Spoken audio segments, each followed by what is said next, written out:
সুপ্রিয় শিক্ষার্থী, শিক্ষক মণ্ডলী এবং অভিভাবকগণ, আশা করছি সবাই ভালো রয়েছেন। তো অবশেষে প্রাথমিক বিদ্যালয় খুলছে 4 আগস্ট। তো এই নিউজটি প্রকাশ করেছে দৈনিক শিক্ষা.com। এটা 31শে জুলাইয়ের একটি নিউজ।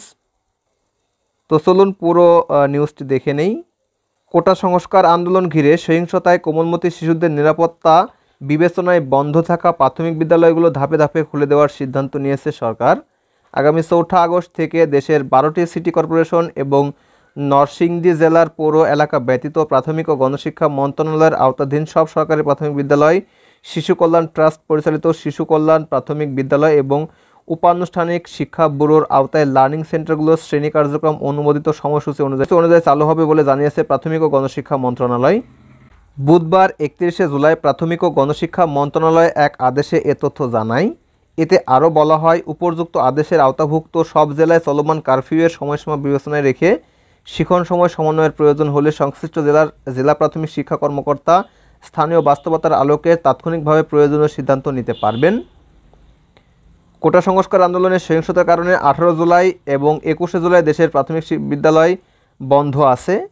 সহিংসতার মধ্যে নরসিংদী জেলা কারাগার ভেঙে ফেলা হয় এবং সেখান থেকে 8 শতাধিক কারাবন্দী পালিয়ে যায়। অর্থাৎ এই নিউজের আলোকে বোঝা যাচ্ছে আগামী 4 আগস্ট প্রাথমিক বিদ্যালয় খুলে দেওয়া হবে। বেশ কয়েকটি সিটি কর্পোরেশন এবং নরসিংদী জেলা ব্যতীত বাংলাদেশের সকল প্রাথমিক বিদ্যালয় খুলে দেওয়া হবে এবং আগের মতো শ্রেণী কার্যক্রম চলতে থাকবে।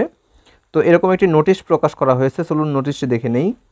গণপ্রজাতন্ত্রী বাংলাদেশ সরকার, প্রাথমিক ও গণশিক্ষা মন্ত্রণালয় এই নোটিশটি প্রকাশ করেছে 31শে জুলাই 2024 খ্রিস্টাব্দ।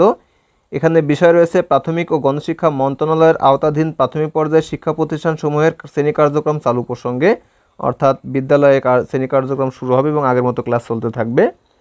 তো যে বিষয়গুলো আমি আগে ডিসকাস করলাম সেম বিষয়গুলো কিন্তু এখানে উল্লেখ করা রয়েছে এবং এই নোটিশের আলোকে আমরা নিশ্চিত হতে পারি যে আগামী 4 আগস্ট যদি তেমন কোনো ঝামেলা না হয় তাহলে বিদ্যালয় খুলে দেবে। ওকে, তো এই ছিল ভিডিও। আশা করছি সম্পূর্ণ ভিডিও বুঝতে পেরেছেন। তো ভিডিওটি প্রথম থেকে শেষ পর্যন্ত দেখার জন্য অসংখ্য ধন্যবাদ। Thanks for watching this video. Thank you.